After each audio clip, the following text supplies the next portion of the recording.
Hôtel Saphir. Un bijou au standard international en plein Matongé, au grand carrefour de Kinshasa.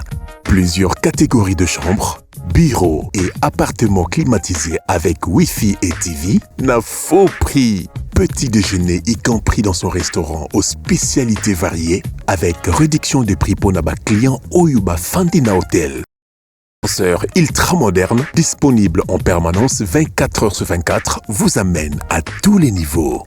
Yaboina Matongé et Zalaté. Notre adresse A4 Ikelemba, quartier Matongé, commune des Kalam. Téléphone 084 710 99 99 081 600 8000. Hôtel Saphir, beau cadre, bel emplacement, bon prix et beaucoup d'avantages.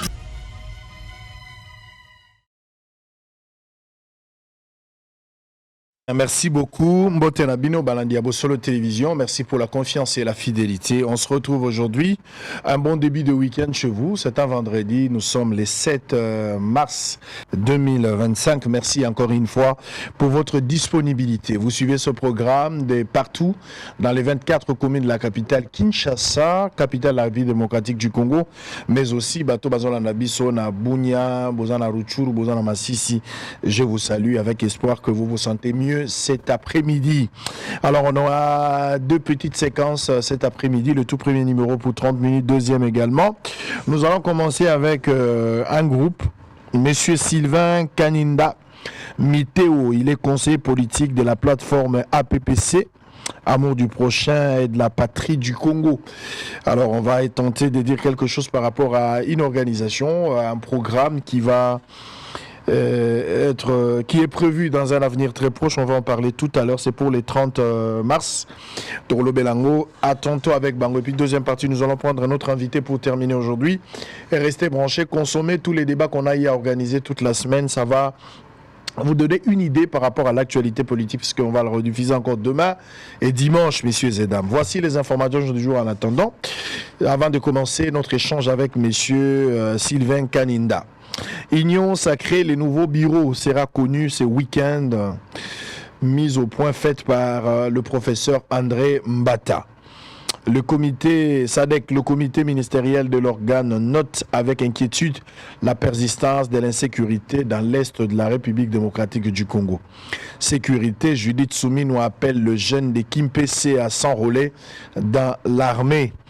Est du pays, toujours, la Troïka de la SADC délibère sur le rapport du sous-comité de défense sur la révision du mandat du SAMIDRC.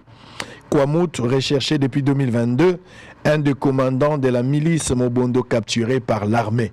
Avant-dernière information, Kwamout, un commandant de Mobondo capturé par l'armée congolaise au village Popo. Pour terminer, Tanganyika, le déplacé en provenance du nord et sud Kivu, s'amasse à Kabinda. Monsieur Sylvain Kaninda, Mbote na yo ndeko. Mbote ndeko sango mokonzi. Asepeli komona na yo lelo. Ngai pe na sepeli mingi kozala lelo na plateau na yo, plateau kenda sango. Batu nyonso balinga koleka oyo ya Israël Mutombo. Pourquoi journaliste n'a pas d'amis. Pourquoi kaka bosolo? Pourquoi kaka bosolo? Awande plateau oyo bosolo ezalaka. Donc le kola sango alobaka le journaliste n'a pas d'amis, donc ye azalaka polele. Donc ba imboka balandaka ye mingi parce que alobaka makambo solo pe alobaka salemaka yango wana lelo toye na plateau na yo pour totalisa bilenge baimboka pour na organisation ya activité toza nango le 30 mars pour la journée internationale de la femme. OK. La journée généralement ils aura le 8 mars. Le 8 mars. Mais bien pour ça l'activité le 30 mars. On va en parler tout à l'heure. Mais APP Cézanini. Voilà APP Cézana Moukou, c'est mais ceux qui font au limbo les années partis politiques, les alliés associations, les alliés ONG Zani. Merci Ndeko Israël. APPC est une plateforme extra-parlementaire, politique et sociale. Oye Kambami et pas moi Namboka Sylvestre Daniel Simakambo. Oye Babengaka les tigres. Yende autorité morale et à plateforme. Et puis, na secrétaire général Gloire Ndjoli, na Durkab Yves Mukonda. Donc, APPC est une plateforme extra-parlementaire. Oyo est na 26 provinces. APPC oyo utikoleka élection oyo ezote ya bolingo ya mboka bolingo ya bondeko na ya mboka yango wana omoni APPC baaction na ye misato oyo ezali mpona axe transport axe santé na axe agriculture yango omoni babisi ezotambola na Kinshasa oyo eza na logo ya APPC na effigie ya chef de l'État eza mpona korésoudre likambo oyo ezotala makambo ya transport na ville province ya Kinshasa. Toye pona kosi sango te mais toye pona to améliorer quand même parce que ville province ya Kinshasa eza na likambo ya transport oyo ba kongomani nyonso baza kolobela mikolo nyonso pona transport pema pona kotambola makolo yangwana likambo za nzela likambo za transport nzela exact oui yangwana mama na likambo tokotani nango eza likambo nzela babisi eza tellement milai 75 places donc totali image ezali topesaki na rédaction bolakisa biso bafoto babiso ya total balansaki yango epa ya kester adjointe ya assemblée nationale honorable Grace Nyema oyo azobunda mpe makasi mpona province orientale na ye alansaki biso oyo kitoko eza na climatiseur na kati donc bapassager bazoyoka malili parce que tant qu'embouteillage eza makasi bazolemba na babisi to résoudre problème ya moi malili moni étudiant azokende classe connexion wifi eza na kati à se connecter azoka moi fraîcheur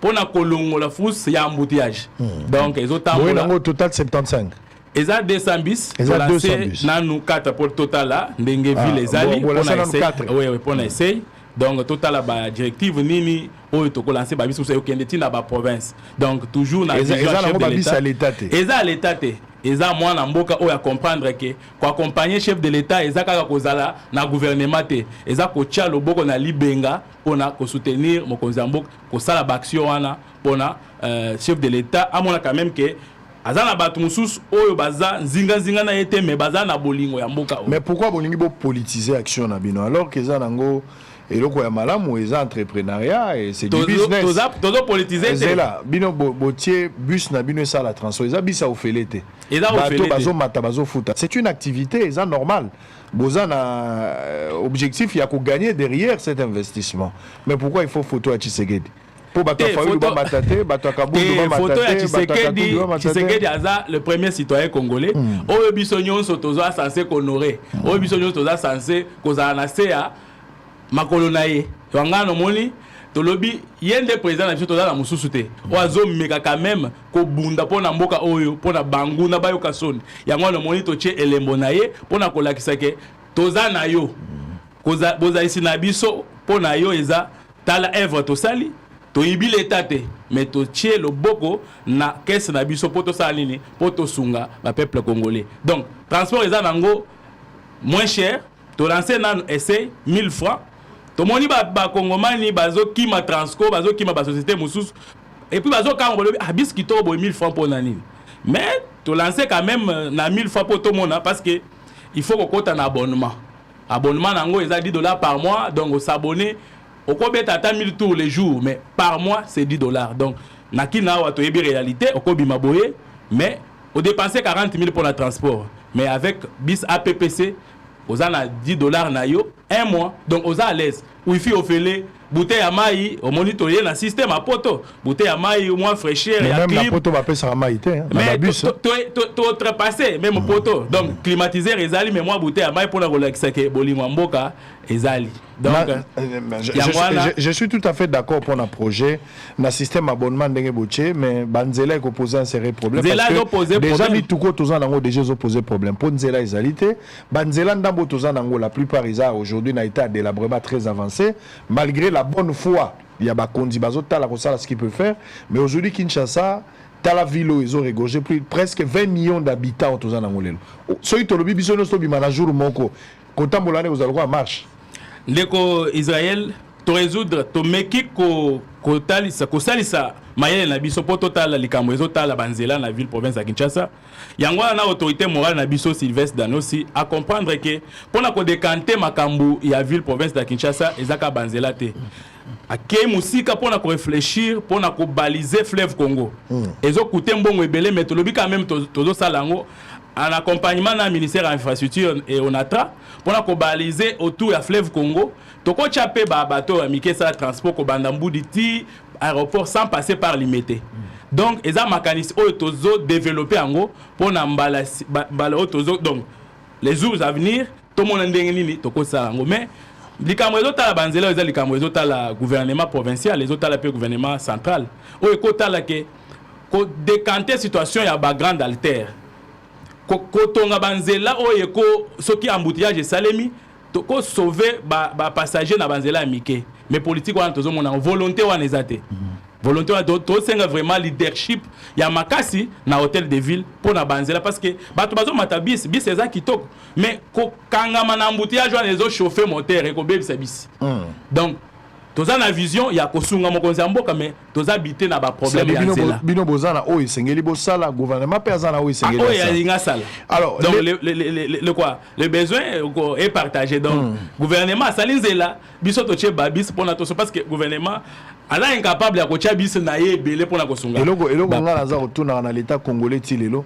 pour na nini l'état congolais a fongoli possibilité que ba privé ba koyi ko sa nzela sous d'autres cieux na Afrique du Sud na États-Unis d'Amérique ba privé ba sala ka banzela ça dit l'état koki ko pesa bango masolo alobi na bango oya monya linga sala nzela oyo yokani na l'état pesa ba libéraliser SNEL lelo ndenge za bo koki ko sala courant na yo moko po bandi ko teka yango voilà na minute ndenge to za bo SNEL ezali libéré donc to lo ba énergie en fait lelo ndenge na za bo na ko tia pe société nanga ya énergie na bandi ko produire énergie na nga na bandi pe ko teka lelo ndenge tozali mais même aussi na mai na ko kipe ko sala pe ya ngai na bandi pe ko teka na mai alors basala yango pe na banzela pour faciliter parce que lelo okomona nzela eza ya kokufa oza na likaniso lobi même na bamba eloko yo po ezala bien pour na batu nyonso mais tu ne sais pas prendre cette initiative soko sali yango l'état okangayo alors l'état wazali incapable ya kosala nyonso soka libéraliser bato na bato bako ko s'organiser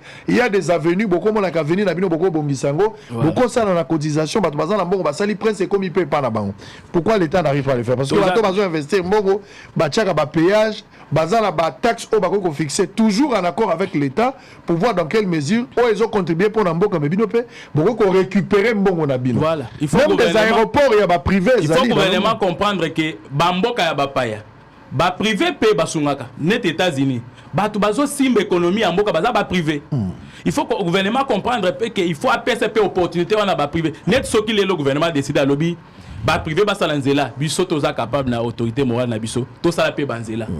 To sala pe ba péage, to sala pe ba va maritime. Donc toza capable mais soki olingo salango sango ba tarif ba impôt ekoya donc ebelé mais gouvernement tala transco est avec censé ko décanter situation embouteillage gouvernement yemo bazo mi pesa carburant mituka na ye mais ekufi mais biso mituka na biso carburant tozo somba mais toza quand même na volonté à kosala ngo mais tozo senga gouvernement asala banzela pour permettre ba kongomani basala nini baleka malamu likambo ezotala organisation il y a activité oyo toza nango toza na activité le 30 mars fête ya ba mama ezalaka le 8 mars fête ya mama le 30 pour na ko clôturer fête ya ba mama toza na organisation ya asbel na biso oyo eza coopérative agricole le peuple d'abord ezoloba makambo ezotala makambo ya bilanga sango mokonzi na mboka oyo tango tobanda kokola toyebaki makambo ya bakare minyete toyebaki makambo ya keolo alaba eza na minéraux oyo eja gisement toyebaki yango te mais toyebaki kaka meka masango ekomi combien surtout biso bato utamboka toyebaki que territoire ngandangika et produit masango ebele et faire nourrir province à Kasai orientale dans son ancienne configuration mais lelo ba autorité ba kongomani nyonso makanisi eza na minéraux nde bitumba toza nango awa mais na asbel campa oeza coopérative agricole le peuple d'abord à comprendre que il faut to revenir na makambo bilanga yango wana zo organiser activité agro innovation horizon 2050 oazo lancer ba projet azo benga ba entrepreneur ba bâtisseur ba agriculteur o ba monique tokoki kozongela pe na makambo bilanga sango toza na mboko toyebi situation Haïti azaki pe na minerai qui na richesse naturelle mais sango lelo yo Haïti aza nango di souste mais ils se sont quand même adaptés à la technologie pour faire vivre la population mais biso ba kongomani premièrement toza na haine entre biso munguna zo profiter toza na unité te azo profiter dislocation azo instrumentaliser biso azo infiltrer biso mais ndenge nini tokoki ko penser kaka pona minerai parce que lelo sango toza na situation ya est bazo attaquer biso lelo pona minerai mais sango tozo bosana ke toza na 80 millions de terres oyo banguna bazo tala lisusu toza na quoi richesse non exploitée aux jeunesse congolaise lelo soki Kagame azobundisa biso pona minerai lelo soki occidentaux les européens bazobundisa biso pona minerai lobby ekozala makambo ya terre le lendemain ekozala lisusu jeunesse donc yango wana Asbel Camp a lancé activité au Salema le 30 mars na kati ya salle ya Palais du Peuple na salle ya congrès pour na benga ba entrepreneur ba bâtisseur oyo bazana posa ke mboka na biso ekende liboso oyo bazana posa ya ko soutenir mokonzi ya mboka na ba projet baya ko participer na activité oyo na projet na yo au postuler pour no bénéficier na financement na kolinga kutu yo ozala parce que yo na yebi ke makambo oyo lobelango makasi pe ko lobelango makasi parce que mboka oyo tozaki na ba aventurier belé ba na ba projet pour na kozombo ya gouvernement mais Asbel eza na posa gouvernement pesa mbongo te ezo ya na mbongo ba étranger oyo ba membre na biso ya Asbel bazo ya na ba financement pour na kotala ba projet palpable projet à impact visible oyo tokoki ko sala bilanga boye ba kongomani sango toko importer na pimate mboka na biso tozo importer na matungulu tozo importer nyonso na ba ai tozo importer mais toza na capacité ya kosimba mabele na biso mabele oyo ata otie engrais chimique te ezo produire mais omoni tozo lela milelo tozo lelela baninga baza na mabele lokola biso te mais bazo s'adapter quand même na actuel climat bazo sala ba produit ezo sunga ba peuple na bango sango un vrai parent eza oyo azo bunda pona mwana ye azo elo akolia oko sombela liboka moninga kwanga te sango il faut te revenir na bilanga il faut te cultiver il faut politique agricole et comprendre les 30 ekozalani eza conférence ezali concours les 30 eza conférence na kati ya conférence to sala appel pour na ba projet muto a comprendre donc soit koya na conférence il faut ya déjà na projet il faut ya na projet na ye parce que accessibilité agricole non ezaka projet agricole te ba bâtisseur ou ya monique za na projet na ye infrastructure il faut ya nango parce que projet ezaka na agriculture te projet eza bisike belé donc on monique projet na yo ko sunga mboka parce que biso to za na ba projet awa kaka il faut esunga ba pays mususu mais au projet to lingi to travailler localement parce que notre objectif est de consommer local c'est-à-dire to consommer ba produit na biso to meka pe ba no compter biso que toza premier pays producteur par exemple la Monsanto banda ko importer pe ko exporter donc ba voisin na biso ba yaka pe awa na kin ko somba ka ba masangu ba kenda nango e pa na bango au lieu que biso to za kaka to somba bilamba to somba na Afrique du Sud na poisson to somba mais to za na ministère mobima ya pêche et élevage sango na ba mboka ba paya batuna ka président de la République ou premier ministre makambo zo ta libumuté batunaka ministre ya nini ya agriculture soki peuple azangi mbisi batunaka ministre ya intérieur te batunaka ministre ya pêche et élevage soki peuple azana posa santé na ezala malamu batunaka ministre ya santé mais awa na mboka na biso tozana amalgame ya nyonso na mutu ya chef de l'état mais ministre nyonso azana part ya responsabilité parce que gouvernement ya 54 membres mutu nyonso azotia Pierre Naye pour na kosala moboko oyo ko permettre chef de l'état pour sanini a dégager o azanango pona o azanango lokola makoki pona mboka na biso kende liboso mais awa tozomona secteur agriculture il faut tout monde attendre élévation ya quoi élaboration ya budget tout monde quand même que na secteur agriculture mbongo eza ebele parce que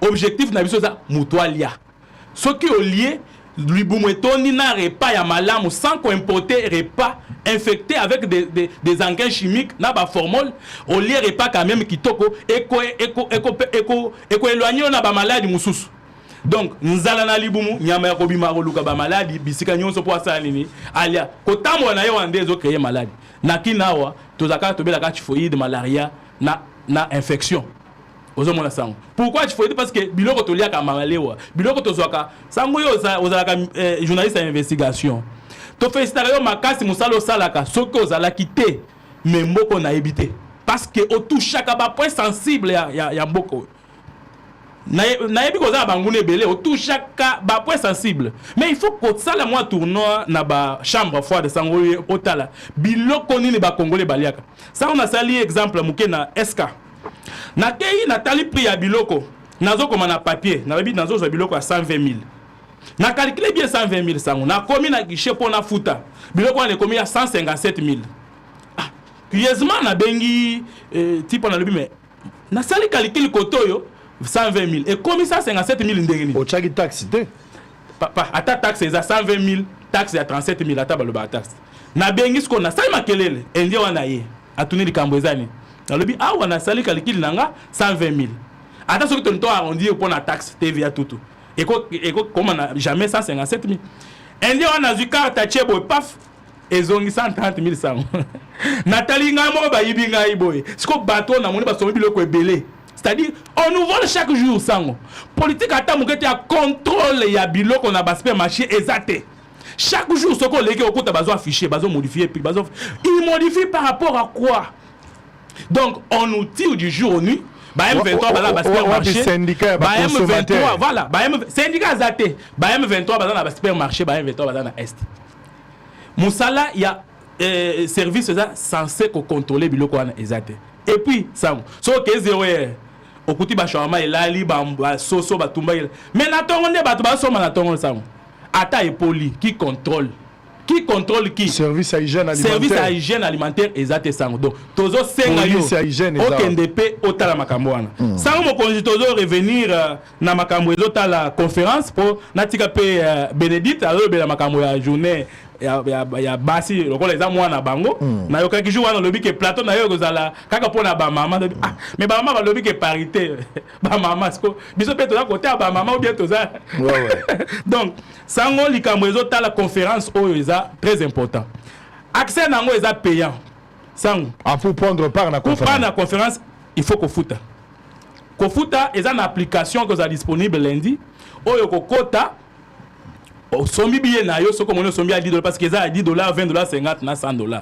ça ngombo kana biso tolinga ko futa billet pour na ba concert to bini to zongi mais to za ka musika ko futa billet pour to kende ko apprendre lelo ba kongomani balingi bakoma demande d'emploi ba tia na mire mais ba yebi ke ba site internet ba tiaka offre moko boy ba kongomani ba mi pesa kate soko moni ba na réseaux sociaux soko ba moni sango ba attaquer soki basali boye mutu asali il faut attaquer mais bazo tala te na réseaux sociaux pour na kotala que offre moko eza auto toza loin ya technologie kongola tanga raté général ya kofunda tu as frais ya kofinga sango conférence est très important pour na to lancer mbela na ba bâtisseur ba entrepreneur ba femme d'affaires o ba monique ba koka kozwa financement oyo pour la finance c'est-à-dire il faut to que na pour aussi sana zo ndeko pour na ngonga c'est-à-dire bino bopesi cadre oyo permettre tout Congolais oyo azali na projet na ye voilà mais azala financement te azala likanisa bien oyo ko bota mbongo mais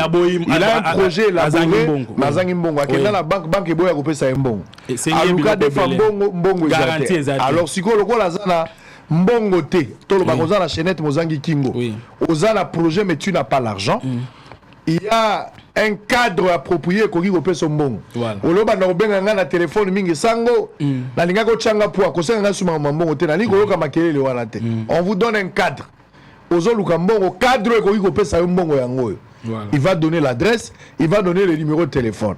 Vous allez prendre part à cette activité. Tambola na projet na yo. Quand il y a une explication, tu as déjà un projet. Et donc, tu seras là, au remplir les critères sur le profil, bango bako paie son financement pour que le projet na yo est comme matérialisé. Olo ba no senga ngambongo, o ba na ko benga papa ba vie to lia kite lo ngala lamba kanzela nzela. Soko zo lia te se ko za na banyama. Ngala ko ba no lamba kate na lambi na batama et puis service traité na ko lesa baluba ba swahili ba Congo ko lamba ngo ya ndenge nini. Vina ngamo mbeza malewa na malewa po ba to zo lia te. Donc, il y a une opportunité pour toi. Il y a un projet. Comme un millionnaire na politique. Si on dit politicien, un millionnaire, c'est un voleur. Sango Lingoloba, oui, monsieur, je répète. Celui qui vient en politique pour s'enrichir, ce sont des voleurs. na politique bayaka pour servir les pays. Politique eza lokola musala ya l'État. Lokola musala soda ondimi kozwa mokano pour aider mboka na yo kende liboso na mayele na contribution na yo. Mais lorsque vous voyez comme nous voyons dans notre société aujourd'hui, des politiciens, des riches, ce sont des voleurs. Il n'y a pas un autre qualificatif, ce sont des voleurs. Soko koti musala soda bayaka mombongo te. Soko komi politicien bakomaka riche te. Parce que aux un salaire na yo de base, au cause d'un moi avantage de la société lié à ton travail, mais tu ne peux pas devenir riche. Quand tu vois un politique, la majorité qui était pauvre au départ, des improductifs, comme des électrons célibataires sur la dernière couche. Ils étaient ici comme des poules mouillées. Ils étaient ici, on voyait, ils étaient même incapables. Il y a reçu ma chemise à chair. Pour la première fois politique, à Matavio, comme ministre, on les a vus ici. Et un matin, ils se retrouvent avec un enrichissement illicite. Même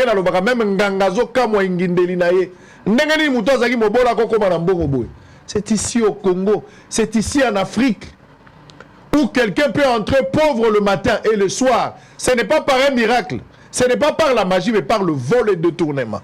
Au vu aussi de tout le monde. Et il veut s'imposer dans la société. Quelqu'un qui a volé, qui exige aussi le respect vis-à-vis à Bato Baïbité. Parce que toi, tu as eu l'occasion de voler. Et nous, nous devenons les esclaves vis-à-vis de Pototo Sayo. Qui es-tu? Tu n'es qu'un simple voleur. Tu n'es qu'une poule mouillée. Tu en fonction de quoi? Donc, ce qu'on est comme riche, il faut être un entrepreneur. Soko Kinga Lobi n'a commis millionnaire. Parce que je suis un entrepreneur. Toi aussi, en tant qu'entrepreneur, tu peux devenir millionnaire. On devient millionnaire lorsqu'on est entrepreneur. Comme un millionnaire, quand tu es politicien. Donc, retenez aujourd'hui tous les politiques congolais. S'ils ne sont pas héritiers, que Bayambagi Biloko n'est pas Tata Nabango. Soit Bateka Biloko est famille. Par la politique, il est devenu millionnaire. Retenez ici, dites-leur que Sango a dit vous êtes des voleurs, des poules mouillées. Vous êtes des vendeurs vulgaires et à poulet. Vous êtes des détourneurs, des prédateurs. Niveau ya mbongo na ye. Attention qui te pesa ki nguma sanza. Nguma ko sanza on a 3 ans. So to lobi jour bongo nguma ko kufa. Mais comment tu deviens millionnaire en tant que politique? Aux autres pouvoir pour servir les gens, mais tu t'es servi en premier, au détriment de tout un peuple. Retenez la leçon aujourd'hui. Lorsque vous arrivez en politique, c'est pour servir le peuple et non se servir.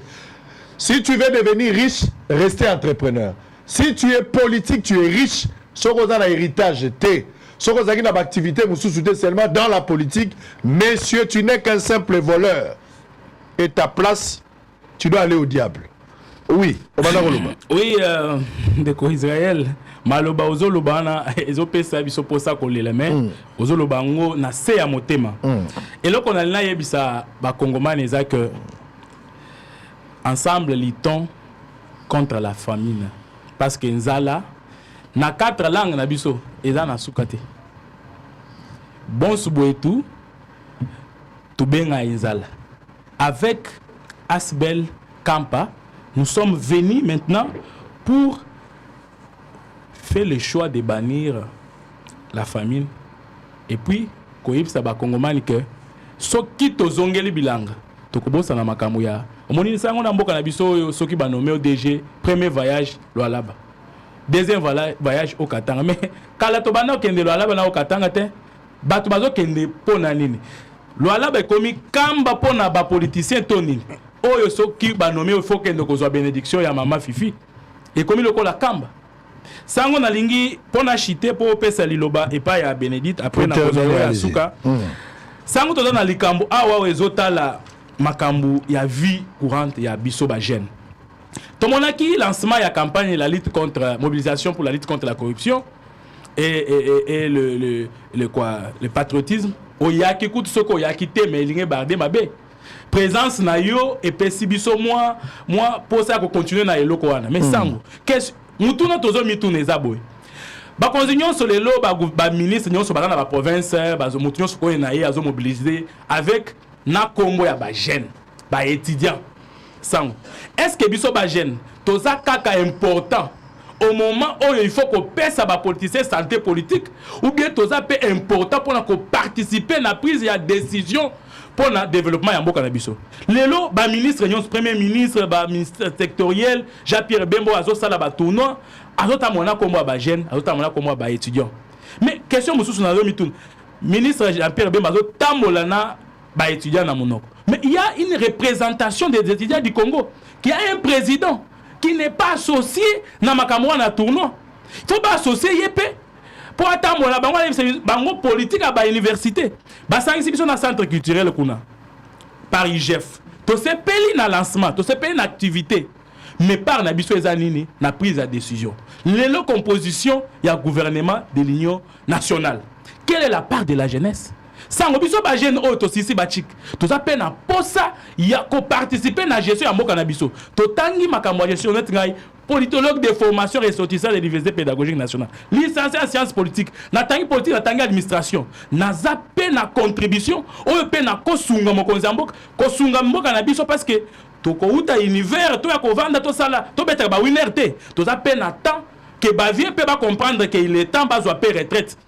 Quand bien même dans la politique il n'y a pas question de retraite, mais pas comprendre qu'ils sont en panne d'inspiration politique. Il faut biso bajen toya na énergie innovante pour te savoir que voilà batika loko la ba consultant to consultara bango ba vient na biso te savoir en tout cas bino bo gérer ka ba assemblée ba sénat ba primature to consultara bango pour biso pe to contribuer na développement sans tant que bazo associé biso bajen te. Je félicite quand même le chef de l'État na moni liboso tango telemaki wana ministre de la jeunesse, ministre de la justice, Bajen, ça j'étais très fier de voir dans un gouvernement de 54 ministres, nous avons quand même Bajen, bilingue. Et puis on ne peut pas bilingue, parce que distinguer dans des mais ministre, il y a ressources hydrauliques aussi sans gêne. Ministre des ressources hydrauliques, nous avons dit que mingité na Bajen, tout autant quand même au bazar en proximité dans la jeunesse. Activité, ça c'est pour. Mais la mobilisation. Ba toucher la jeunesse na ba étudiant, c'est-à-dire tant ba toucher la jeunesse na ba étudiant, ministre on soit comprendre que ça devait aussi invité pour la monnaie. Voilà la crème intellectuelle yango. Donc tout ça n'a posé que to participer na ba omoni ba conférence net ya bongo ezo pese biso pe makanisa ko constat ici ayaki solo ya détournement quand bien même comme likambo alobaki solo détournement par rapport à l'éducation. Il disait, par exemple, papa n'a c'est-à-dire, misunyezo bunga. Donc, à citer comme moi, mais alors quand même, nazo mona nanda kwa ba puku, eleke bele, mais yo za puku tendeni, ozomi lobakete, balobi komo langa. Donc, il faut comprendre que Constant Moutamba avec éducation à soi, na intelligence à nango, il a démontré à la jeunesse que voilà, toye côté bino. Quoi makambo corruption il faut to illustrer un exemple mouké il y a que nayoki solo il y a détournement est-ce que détournement dans la solo. Très bien. Allez, on va terminer parce qu'il est déjà 13h40, on a dépassé les 3 minutes. Maman, comment l'année Bénédicte Nel, babé mon peu béné. Allez, bonne fête à Bassi. Merci pour ça déjà lobby le 8. D'accord. Alors, Babi fête toi na bo s'habituer, bo la tarama puta généralement, bo célébrer mon maputa. Mais cette fois-ci, nous avons une approche moko assez particulier au particulier pardon, bo célébrer cette journée le 8 mars ou bien le mois de mars. Ezanine. Bon, pour la biso, je me présente d'abord comme Nasala Kiango, comme il faut. Je suis Ndouka Belombe Bénédicte, vice-présidente de l'étudiant à IPEN. Ah, ok. Je suis aussi collaboratrice il y a Ndeko Sylvain. Il y a moi le baki na oki l'émission sans pour autant yozalawana. Très bien. Il y a moi présence nanga awa.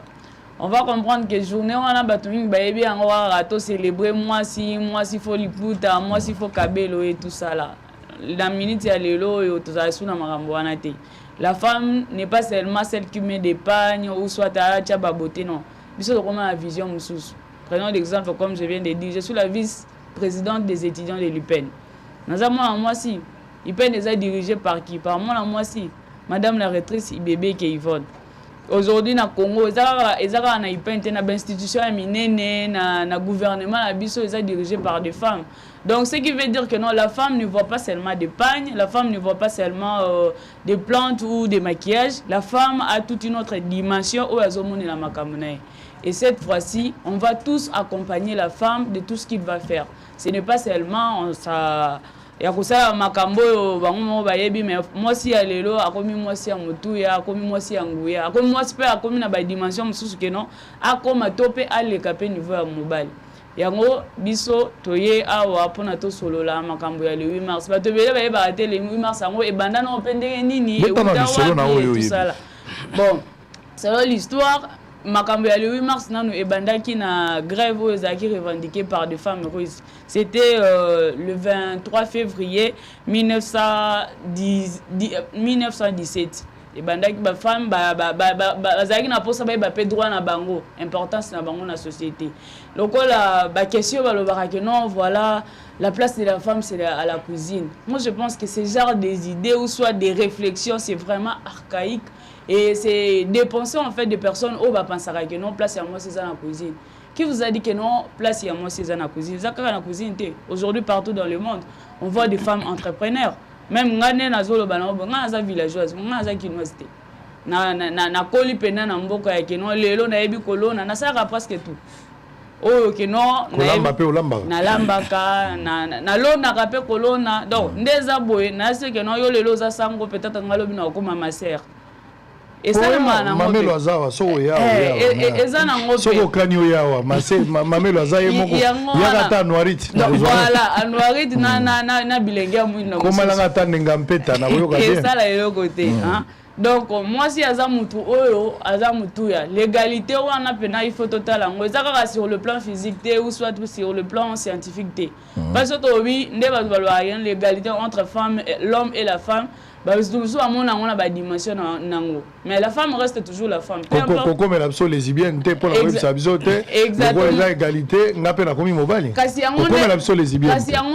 ça c'est une compréhension erronée. Exactement. À partir où on a une égalité entre l'homme et la femme 50-50. Pourquoi Mibali Bazara na partie mon roi à cité donc net au monde on peut pas s'en boy. De l'autre côté aux a un maquillage dans la plante, de l'autre côté exactement. Il y a moi toujours le bac non. Moi si peu importe tout ce que tu vas faire au tika la kaka moi si. Mais là ça va dimension na là ça potentialité non on a ndenge mususu. Ezana ba plan ebelé sur le plan sportif, sur le plan financier, sur le plan artistique, sur le plan professionnel, politique et autres. Donc le na Congo avec notre au Kansarani quand la plupart des filles pensent aujourd'hui moi si d'enzot. Bon, ça dépend aussi de l'éducation. Bref, parce que oyebi papa sango yo za parents ngana okikozala mwana éducation yo kopesa ngana ndako na ona ozwa libanda ezala pe kaka différent. Moi si nzoto moi si nde sala boye tout ça là je suis témoin oculaire. Pourquoi je le fais pas? Je me suis fait auto-éduquer, j'ai mes parents. Donc ezakoutu histoire moko ya muke bref kaka na beta pona ko yeke non moi si zakaka nzoto te. Moi si pe mutu.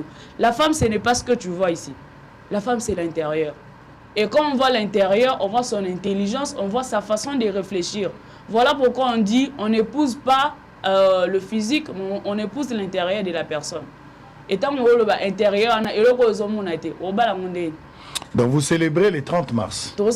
Enfin, oui, nous on célèbre le 30 mars, mais journée dédiée le 8 mars pour toutes les femmes. Dans le cadre d'activité à IPEN, non, dans le cadre d'activité à IPEN, on a aussi une conférence le 12 mars organisée par Ngamoko, na collègue Nanga Chance, sous le haut patronage de Madame la rectrice.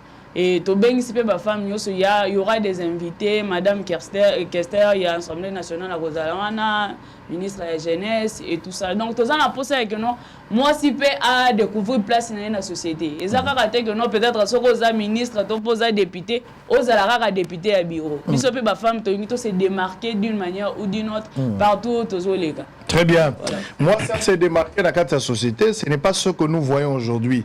Espérons que Bas Barroso a conscience. Dans la période de la guerre, Mboka Nabiso est agressé pour le moment. Dans la Bitoumana Rwanda, Azako travaille dans le supplétif Naïba M23.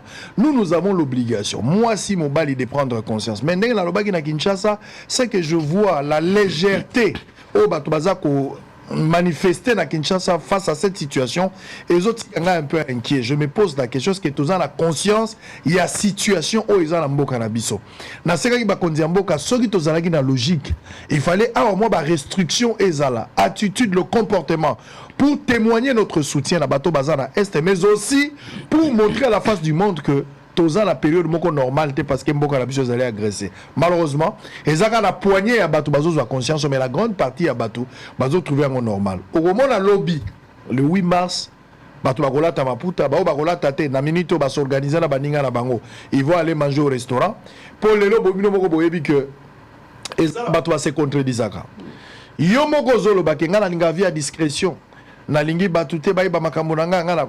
Mais lelo à travers statut na yo ya téléphone okoki ko exposer vie na yo koleka même songi ya o mutake ko beta ozo banga batonga yo mais à partir de statut na yo toi-même tu t'es exposé koleka pona nini nyonso zo sala lelo ne toza bo même ndoki soka linga lokayo ana besoin ko tuna bato information na yo te il faut ndoki akota kaka na statut il suffit azalaka na numéro na yo ndoki akolande la vie na yo à partir de statut parce que yo moko zo exposer toutes les activités de la journée et du mois nyonso salaka na journée yo moko publiaka o uti ko tambola o publier o liaki biso tozalaki te o publier nyonso tango mususu biloko just tia na statut za biloko na yo te parce que nous avons déjà vu bo vandi na restaurant ba bengi sio mwana mwaso ya kolia peut-être pe babengi saki otoye na sima camarade na yo bovandi bino nyonso bapesi commande serveuse ou serveur ake kozwa biloko akolia biloko ezo ya biloko ebeli nanu kutu biloko ekomi na mesa te yo sali déjà snap so zoome biloko ndenge ezoya biloko ekomi na mesa nanu kutu babondeli te basilisi koplace te ndoki moko aza na Congo central na Mbujimai na Katanga esi amoni yango na statut donc ndoki akobanda koloka nanu tobondeli te. Nous n'avons pas aussi une vie à discrétion comme tous pensé, tous bombaté, tous exposé news. Il y a des filles sur le na statut na emi coloniaux soit na ba photo na ba vidéo za na kati ya chambre. Ba chambre ngo zaka ba drap ya pembe na ba hôtel. Ozo tuna est-ce que fille de chambre a bombe la biso to aza mutu normal. Comment mutu moko na semaine akola na 10 chambres o eza différente na ba mbeto ya pembe. Azaka fille de chambre zaka tanga zo sala musala nde a filma ka to ndenge ni. Tozo luka basi yote balungwa na ndako na bango bake ko sala ba vidéo na ba toilette ya ba boîte. Olongwa na ndako na ba fille lelo ebele. Soko tali na ba statut na bango makamo na zolo babazo se reconnaître. Ba statut ezala ba téléphone na bango soko tali ba vidéo montazo lingana azwa photo na vidéo na toilette pour la toilette la ba sala ko bien ba tcha ba fleur. Quel niveau ya mwasi o ya ko kanisa pasi ya Congo o ya ko relever défi na comportement modelo. O azozwa nzoto na ye lokola take away. O azozwa nzoto na ye lokola distribution automatique. Est-ce que lobby ako kanisa pona Congo? Toza na besoin ya basi. Yo moko valeur olingi ba pesa yo toi-même tu dois auto sanctionner. Omi pesa valeur na loko yo olingi. Le 8 mars eza lobby. Eza la fête ya nzoto te. Eza la fête ya kotondisa ba hotel te. Eza la fête ya masanga te. Eza la fête ya boîte te. Eza la fête ya musique te. Pour une fois bo kanisa pe bateau bazana pasi. Basio bazana est. Basio yo baza na Bukavu, baza na Goma, basio baza na bisika ya pasi na Bunagana. O baza na batrocité, o bazangi elamba. Bukani sata pensée ya pamba. Na place lobby bo sa la biso défilé a ya bilamba, boke na ba boîte bozo sepe la fête ya basi. Boza na comportement ya babola na munoko. Mais na ba statut comportement ya bozu. Yango moko ngala koma nazo senga bino pe boye bango. Bo sala pete mususu bo. Et là mona moi sito garçon mususu. Ezaka basi te même garçon azo sengo le lombo kabela nga vient azo kokate mais na statut nazo publier kaka azaki na kati avion azo publier azako lia biloko mona 11-13 azako publier azalaki na lda mais maloba ya bazangi mais statut ya bato bazwa ozo tshapso na confusion to kabela yo tote poza na bato pena bazangi ya solo yo zangi te po statut nezo la kisakoza nango maloba nde ya bazangi mais statut ya bato babunga.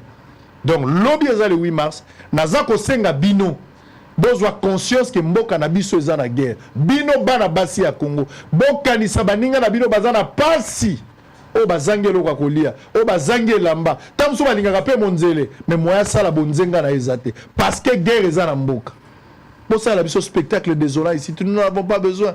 Besoin de booker l'hôtel et les lots. Le rôle de la booking et avion. Nous avons besoin de booking d'hôtel. On n'en a pas besoin. Bokanisa lobby bateau bazana est. Et la méditation, ça serait quelque chose de très bien. Nous sommes fatigués des spectacles désolants. Oh, bozana ngoya ngwan. Surtout, on a dit ça une fois que moi, si oyo, tout le séquoia, na mobile azana pierre, kabangone soixante des mots pour azana besoin de soutien. Bazo lukali sungi. Yangwana na lingala. Oui, ndeko, silisa. Oui, nana silisa sango, merci. Activité au chef de l'État Kozala. Tokomelier, président Assemblée nationale, Premier ministre, ministre intérieur, ministre agriculture, pour les secteur naïe, ministre à pêche et élevage, ministre affaires étrangères, na ministre et à justice. Donc, to senga yo pe ozalawana parce que ça activité invitation koya parce que to kozonga ka na plateau awapo to yebisa batu ke bo ba non mon net tozo sala ba blague mais tala lelo ba témoin bango to mais pe ba témoin ba zupe financement baye na plateau na yo ba témoigner tozo boya ndescroquerie comme alwa my gold rêve sango tozonga kaka awa tozonga kaka awa garçon comme on va aux États-Unis na mbongo ba tozonga kaka awa po to ça sous émission au présenter pe ba o ba zu financement ça sera pour le 30 mars ça sera pour le 30 mars enregistrement ils ont banda lundi enregistrement ils ont banda parce que application est en ligne ba kota to lo ba activité non application tant que aussi là to partager pour tous les participants parce qu'ils ont 1500 places. Donc, est-ce que vous avez un numéro de téléphone au PC? Numéro Nangaï est 085 085 277 277 94 20 94 20 oui. 085 277 277 94 94 20 20 oui. Alors on peut un numéro pour la dernière fois pour n'avoir pas de dérangement à prêter. Oui. Donc on le met à 085 277 277 94 20 20. So ba bengi na sous émission ba kozwa yo. Ba kozwa ngai donc on a ba précision. Merci Ben, hein? Merci beaucoup d'avoir été de notre. Je vais vous inviter dans une autre émission élaborée to vandi na collègue monsieur étudiant hein. Et là c'est pour Ben Sapé président national à ba étudiant. Il n'y a pas de souci. Va expliquer Mbeba et Zana à l'université. Pour organiser conférence qu'on a je viens parler de l'Est. Il y a beaucoup de choses. On peut mobiliser les étudiants. Le président national est étudiant. Lévis Saza, on a président, mais joue en activité. PC peut parole. Mais PC coordonnateur, il y a IPC parce que le ministre de la Justice et de la Jeunesse, très bien. Allez, ça n'est fini pour la première partie. Messieurs et dames, la chef de l'exécutif provincial du Lualaba, Fifi Masuka, continue à sensibiliser toutes les couches de la population pour renforcer les rangs des forces armées de la RDC. Fifi Masuka Saïni était face aux femmes des confessions religieuses ainsi qu'aux autorités traditionnelles et religieuses. Alors on va suivre cet élément, on prendra une pause, on va se retrouver pour le deuxième numéro. Pas de spectacle désolant demain le 8 mars. C'est le mois de la femme. Bokanisa basi à est, bazana passi, bazana traumatisme, ba rebelle bazako violer bango, bazana pasto lingite na Kinshasa, tout le monde a spectacle désolant. En tout cas, je vous en prie, prenez toutes les dispositions. Ba service à sécurité, à la commandant à ville, bo célébrer la méditation, na pensée moko pieuse pour na bateau bazali na est. Bazo mériter confiance, considération et puis amour vis-à-vis na biso bateau za la Kinshasa. Kimia na mabota na bino, avec cette image, on se retrouve après. La gouverneure du Lualaba ne faiblit pas dans son combat de mobilisation de toutes les couches de ses administrés pour la défense de l'intégrité du territoire national, tant menacé par le régime de Kigali. Cela en réponse à l'appel du président de la République, Félix-Antoine Tshisekedi Tshilombo, en présence de son ministre de l'Intérieur et de quelques membres de son cabinet. Jeudi 6 mars 2025, Marie-Thérèse Masuka Saïni a rassemblé à l'hôtel du gouvernement Lualabais les femmes de plusieurs confessions religieuses pour les encourager à convaincre leurs fils et filles d'intégrer les forces armées de la RDC. Prêchant par l'exemple comme toujours, Marie-Thérèse Masuka a sensibilisé les membres de sa famille biologique. Plus d'un a déjà répondu positivement. L'un qui porte son nom a également pris la résolution de servir sous le drapeau. Mais en commençant par nos propres enfants. Ministre Diana Richard va prendre Fifi. Fifi, c'est mon petit-neveu, comme je n'ai pas beaucoup d'enfants. Mais il y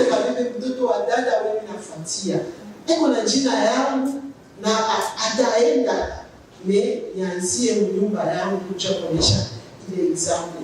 C'était l'occasion aussi pour la première patriote du Lualaba d'inviter toutes les compétences telles que les médecins, les architectes, les journalistes et autres à prendre goût à l'armée nationale pour barrer la route à toute menace de balkanisation du pays. Ces femmes croyantes se sont dites convaincues par les messages profonds de l'autorité provinciale et ont promis de le relayer pour l'intérêt supérieur de la nation, tout en implorant les bénédictions de l'Éternel Dieu sur la femme au grand cœur du Lualaba, toujours debout chaque fois que le devoir d'État l'exige.